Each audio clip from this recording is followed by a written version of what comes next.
Assalamu alaikum everyone and welcome to AMI chemistry class. Today we are going to start a new chapter. The chapter name is 1.5. The chapter number is 1.5. I will give the name of the chapter and the name of the book we are going to follow right now. So let's not delay anymore and let's begin. So let me give a short recap or a small recap about some points or some key points which are really needed for this chapter. For example, the first thing is that what is element? What does elements mean? Elements are basically substances that cannot be split into anything simpler by chemical means. By chemical means that it cannot be separated by by using any kind of chemical reactions. It cannot be separated by any chemical reactions by using any chemicals. We cannot separate these elements, we cannot separate these substances. So that's why these are called elements. An element contains the atom of same atomic number. For example, in hydrogen or in helium you will find the same kind of atoms which have the same type of atomic number, but the mass number can be different, or the mass number can be different. So that's why they are called isotopes. There can be isotopes of the same elements, but that is a different topic. That is a different topic totally. But now the elements have the same type of atomic number. The mass number could be different, but the element atomic number are always the same. So please write this thing, and let me give another thing right now. So here now comes the question that what does compound means, or what does compounds mean? What does compound means, or what does compounds mean? So basically compounds are substances that are formed when two or more elements are chemically formed. When two or more elements are chemically formed, the elements cannot be separated by physical means. So basically the main idea of compound is that when two or more elements join together, for example hydrogen, helium or carbon, when they will join together by chemically, when they are going to be joined by chemical reactions, that are called compounds, and these compounds cannot be separated by physical means, which means that any kind of physical method of separation, for example filtration or distillation, this type of physical methods cannot change the compounds into separate elements.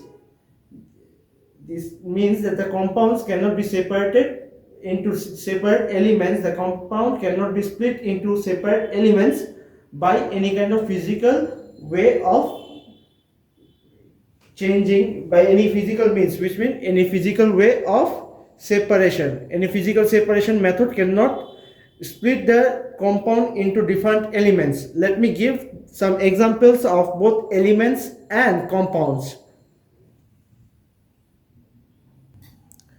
So here you can see that I have given six different examples of elements, but if you want more examples than these six elements, you can look at the periodic table at the behind of your book, or you can download any periodic table from the Google. So see, hydrogen, helium, lithium, boron, carbon, oxygen, these all are different examples of element. They all have the same kind of atomic number, but the mass number could be different. It is not necessary that the mass number have to be the same.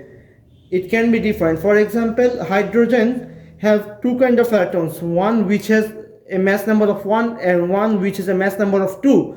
So they are isotopes of each other, but they are the atoms of the same element, as they both have the atomic number of 1, Same goes with helium, lithium, boron, carbon, oxygen. They have different mass number. They have atoms with different mass numbers, but all of their atomic numbers are going to be the same. So these are six examples of elements.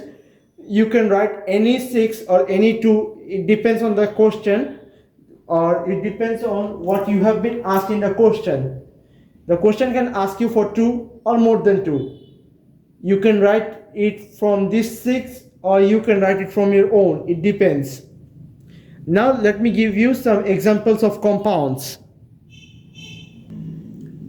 See here, I have given you 4 examples of compounds.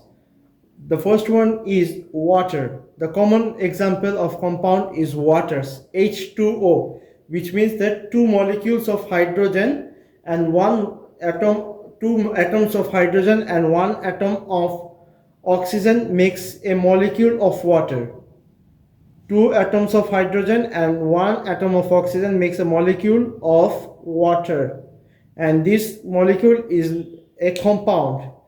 Then see methane, CH4. Here C stands for carbon and H stands for hydrogen. So 1 atom of carbon joins with 4 atoms of hydrogen, so it gives us methane. Now another thing, which this is a carbon dioxide. Carbon dioxide is basically a gas which we release in order of respiration. So while we are inhaling oxygen and we are exhaling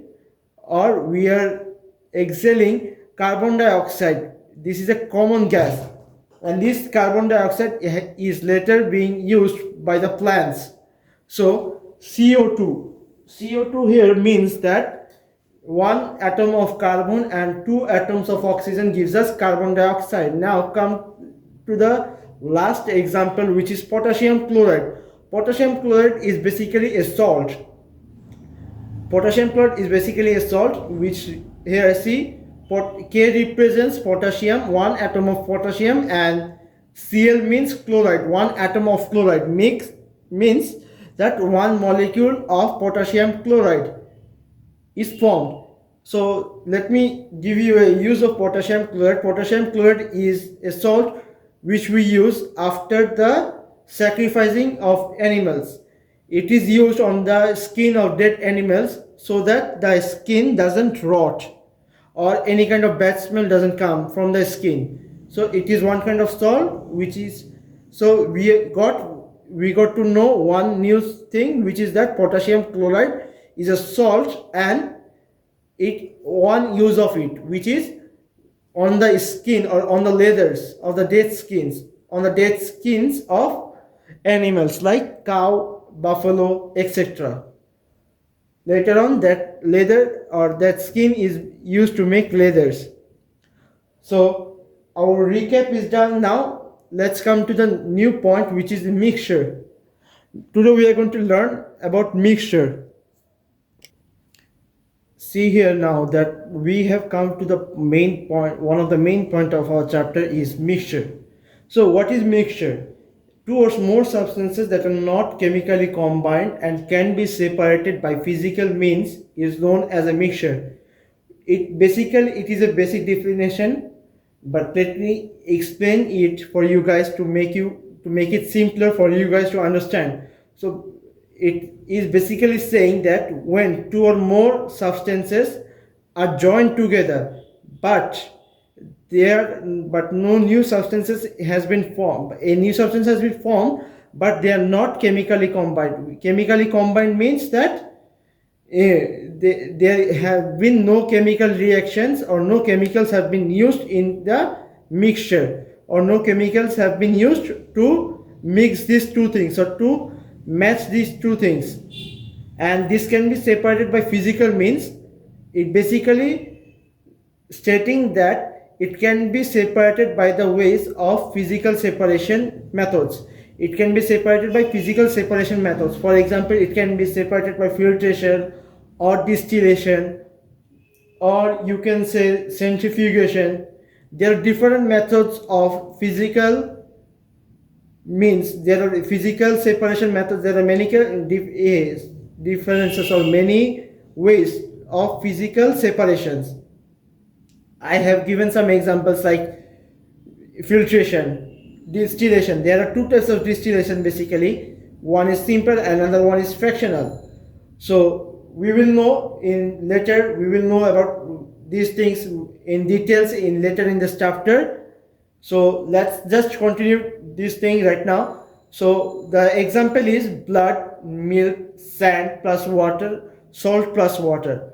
or salty water. See, for blood we use centrifugation. For sand plus water we use the method filtration. For salty water or for salt plus water we use distillation. For example, you have borrowed 1 cup of salt, or for example you have borrowed 10 gram of salt from someone and you have mixed it with water, right? Then, and if that person comes and asks you for his salt back, and if he comes and asks you for his salt, what will you do? You have already mixed the salt with water and it has become salty water. Now we are going to use the process distillation to return these two things in the previous states. We are going to separate salt and water by using the method distillation. See here, I have written that the line mixtures can be separated by using physical means. This line basically means the processes that includes temperature, dissolving, etc. This is basically the thing which I have said in previous lecture, that processes that includes increasing temperature or decreasing temperature or dissolving both of them, dissolving both solute and solvent, and etc. These processes are known as physical means. These processes are known as physical means. For example, I have given distillation, filtration, chromatography, crystallization, separating components of a mixture. For separating components of a mixture, these are some processes to separate components from mixtures. For example, by crystallizations I can get salt, or by distillations also I can get salt. From filtration I can separate the sand from a sandy water, or a dirt, the amount of dirt.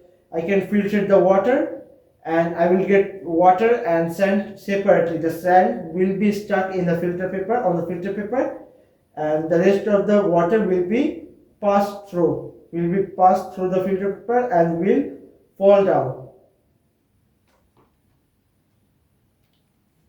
So later on this chapter we are going to learn about filtration and centrifugation, and we are also going to solve some questions inshallah.